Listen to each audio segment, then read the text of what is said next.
the chair recognizes the gentleman from Texas, Mr. Green, is now recognized for 5 minutes. Thank you, Mr. Chairman. I thank the witnesses for appearing.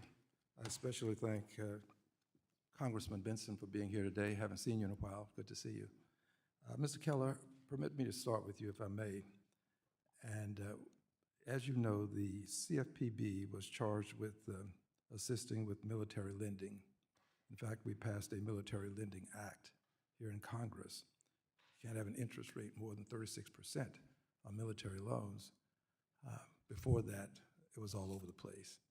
Mr. Keller, given the current situation with the CFPB, will our military people start to suffer and find themselves back where they were, paying higher interest rates?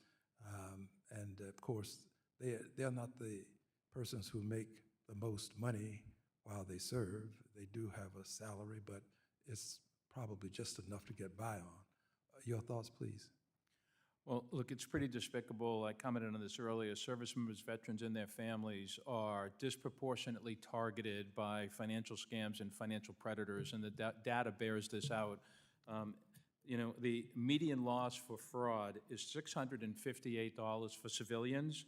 It's $775 for active duty military, and it's $950 for military retirees and veterans. They're being targeted disproportionately, and their losses are disproportionately high.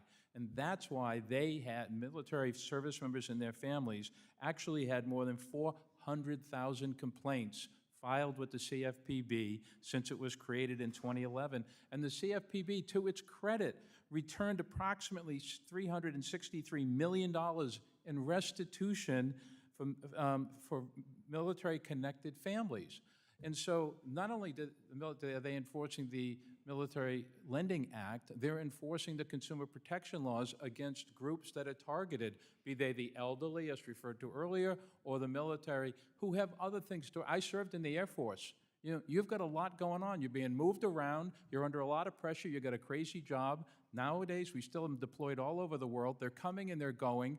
Their families are at home sometimes and they're somewhere else. They need and deserve the protection. And this CFPB cut the Office of Service Member Services to one person, and that person retired. That should be unacceptable to every American. That should just not be allowed in this country. And yet, that's what's happening, and not a peep from far too many people in the Congress to say, no, that's wrong, don't do it. Where will they take their complaints now? Where will they take their complaints now? They have these complaints. Where will they take them without a CFPB? There are a variety of, consumer protection, the Better Business Bureau, but they don't have a empowered, funded consumer protection agency or advocate anywhere.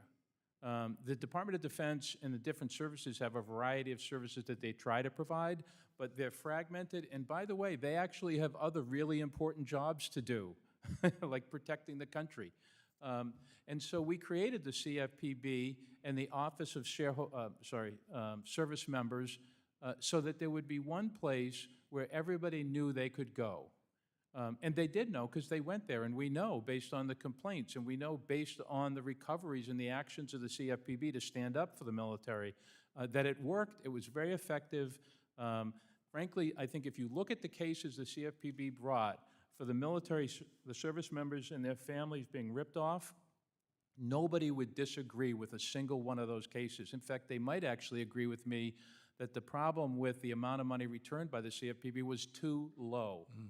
Too low when you look at the egregious, outrageous conduct that's happening out there and is happening today.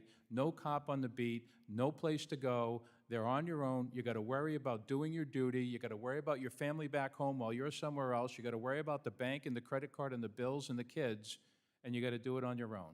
That's wrong. Just quickly, if you can, you talked about the recovery from the financial crisis. Which ethnic group or race in this country had the most difficult time recovering? Well, all the objective statistics prove that communities of color across the country and low-income communities actually disproportionately suffered and took a disproportionately long time to recover.